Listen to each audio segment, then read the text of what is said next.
Well, good morning, everybody.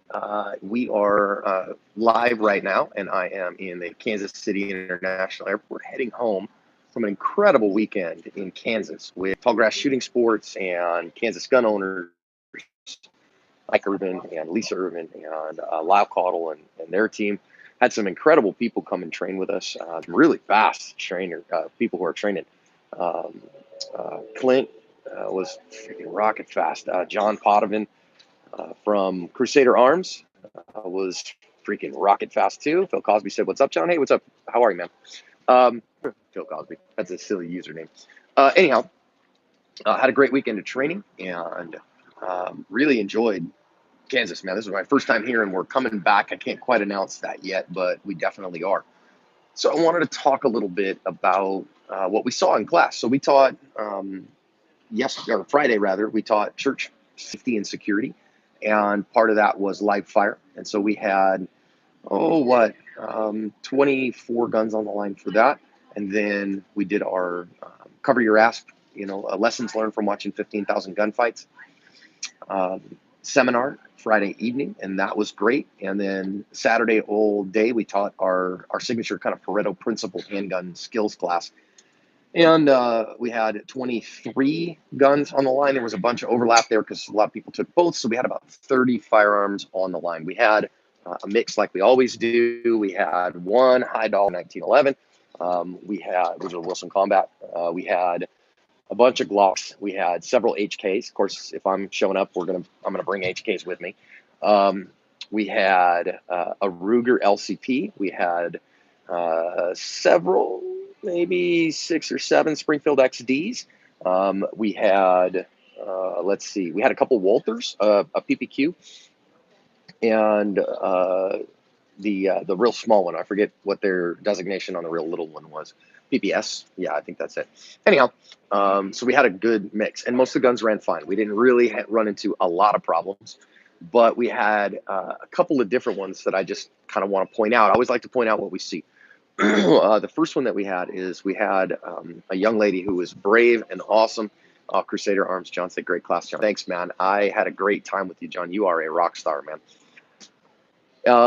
We had a lady who came and she shot all day. She was so brave, and she shot her little Ruger LCP all day long. She shot 400 rounds through that little bitty 380. And that gun sucks to shoot. I mean, it's so hard to do a good job with it. But she ran it through, and that gun, I'm not kidding you, must have had 100 malfunctions, and that's not even overstating the case. Every other round, 2, 3 rounds tops before she was having a malfunction.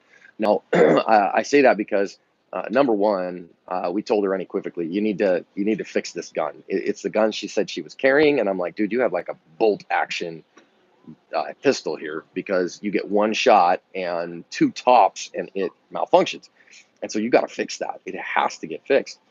So she powered through it. We lubed the heck out of it. Now, a couple things. I was reminded by a friend of mine, Tamara Keel, you from the porch. Tamara's a writer, gun writer extraordinaire.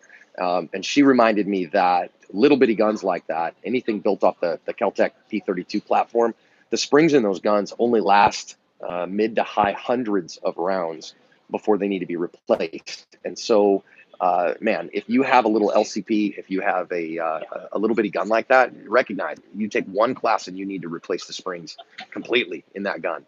And it was definitely showing it. And so that's what we recommended to her.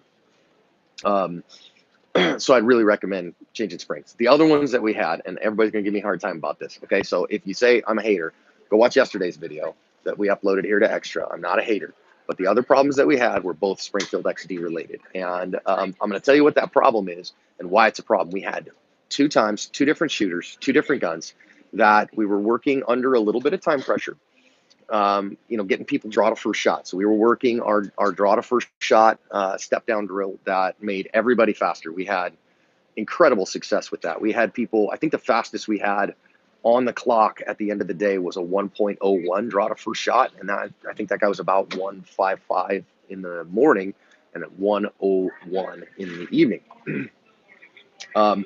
And what starts happening is people would draw that Springfield, drive it out there, and not it would just die. And then they'd look at the gun like, what happened? Well, what happened was they weren't getting the grip safety depressed. And if you watch my video on the XD, one of my big problems with the XD is that that grip safety is too thin and it is required to depress too far, and people miss it, and therefore the gun doesn't go bang. And if somebody's trying to kill you and you go, and now you have to completely regrip the gun in order to get it to go, that's a problem. And that's why I don't like the XD or the XDM.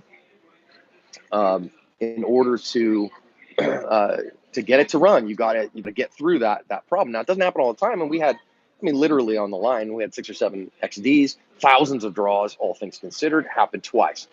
So that's not a huge thing, but it is a significant thing. And I'm going to tell you who it's a significant thing for. So if you have, like, I have big, meaty hands, okay? I got size XL hands, and I have a big muscle here. I work on my grip strength a lot. So right here in particular, I wish I could show you with both hands, but the other one's holding up the camera.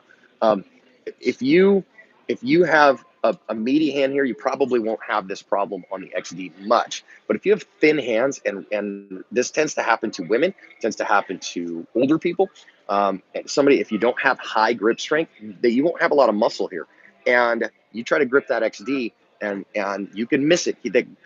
Both of these people had a full firing grip on the gun. They had a high tang grip on the gun, but just because of the build of their hands, they didn't have a high amount of mass here.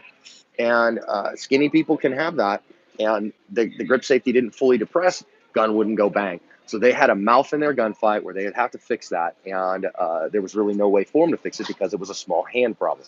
So I'm just going to say it again. I do not like that small grip safety on the Springfield XD, and I don't recommend that gun for that reason.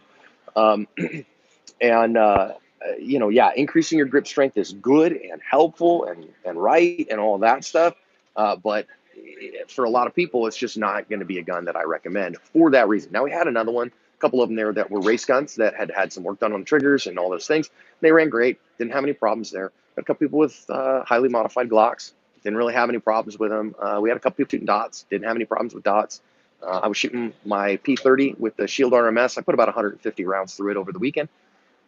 Didn't have any problems with it. So far, so good on that. I'm not sold on that dot yet. But so far, so good. What we're seeing, dot's nice and visible, window's nice and big. Not sold on this plastic window though. This plexiglass window. I don't know that it's going to hold up. So we'll see. I'm going to beat the heck out of it. So at any rate, we had a great weekend. I'm telling you, man. The church safety, when we do the live fire and we show people what the problem is they have to solve in an active killer at church as just part of that. It's a small part of church safety. We do a couple hours on the range, and it really opens their eyes when we make them do a cold 25-yard shot on a man-sized target. You say, nope, you got to make that hit all day long, and then we make them think about their sanctuary. That really kind of boggles their minds. And the signature thing we do is we do that step-down drill to get people draw a first shot in our Cover Your ASP live fire handgun skills class. And Neil saying he put 15,000 rounds through his last month and had 0 issues. Sure you did. You absolutely did. I totally believe you do. And when we show them how to get from concealment, and we show them how to eliminate, as Scott Jedlinski says, unnecessary frenetic motion, and they do that, and then they are able then to gather that gun and get it out there and get in the fight fast. We had people go from 4.4 seconds. We had a shooter who had some problems beforehand in the class. First draw from concealment, start of the day on the timer was 4.4. End of the day, she was at 2 flat. So that was amazing. I also want to say something, a little something, and I'm not going to call people out by name, but that particular shooter, she had a class with him who berated her so hard on the line that she cried, and he reduced her to tears. And she came to the seminar, and then she's like, look, can I just watch? I don't want to shoot. Now, she said she had problems with her gun, but it wasn't problems with her gun. She was worried that I was going to berate her because her experience with firearms training was a national level trainer who chewed her out so hard as a new shooter because she made a mistake. And it wasn't like she pointed a gun at herself mistake, okay? And regardless, there's no cause to be chewing people out like that. He chewed her out so hard that she cried, and then he berated her for crying. And I think that's crap, personally. I mean, first of all, my clients who pay me good money to come and train with me are people who have given me their money to give them help and to help them with skills. And berating somebody is ridiculous. We've had, problems on the line with people. We've had people that did things that made them disqualified to continue on for the day, but you don't got to yell at somebody. Probably proudest thing I've done is that Neil and Stephanie, who are, the heart and soul of active self-protection, were there with me as my AIs, and they taught large sections of the class. And they, helped me with that student. And by the end of the day, she was excited about training again. She was ready to take another class, not from that other trainer, but with her other local trainer. She felt confident about her skills, and she was good. Draw the first shot on target, 5 yards, 2 seconds with a SIG P365. So listen, hear me.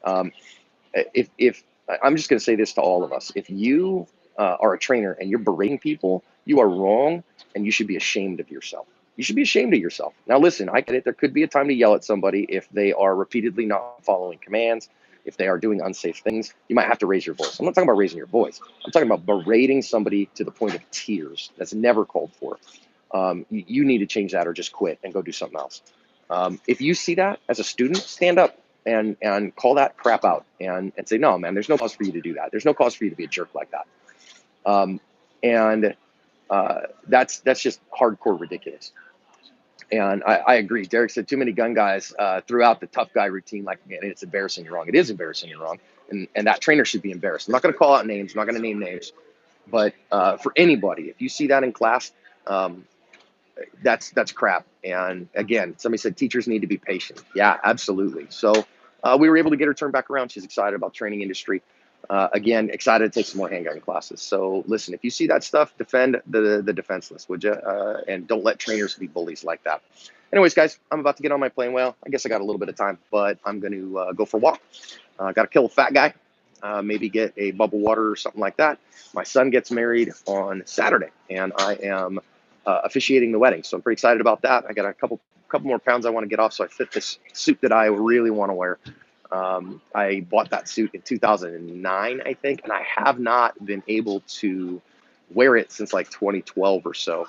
But I'm going to get in it. I'm going to fit in it. Hopefully I get a couple more pounds off so I fit more comfortably. I put it on the other day, or at least the pants, and it fit marginally. So hopefully we'll get a few more pounds off. Anyways, appreciate you guys. Hope your Sunday is awesome, and that you have a safe day and that you cover your ASP, and we'll talk to you soon.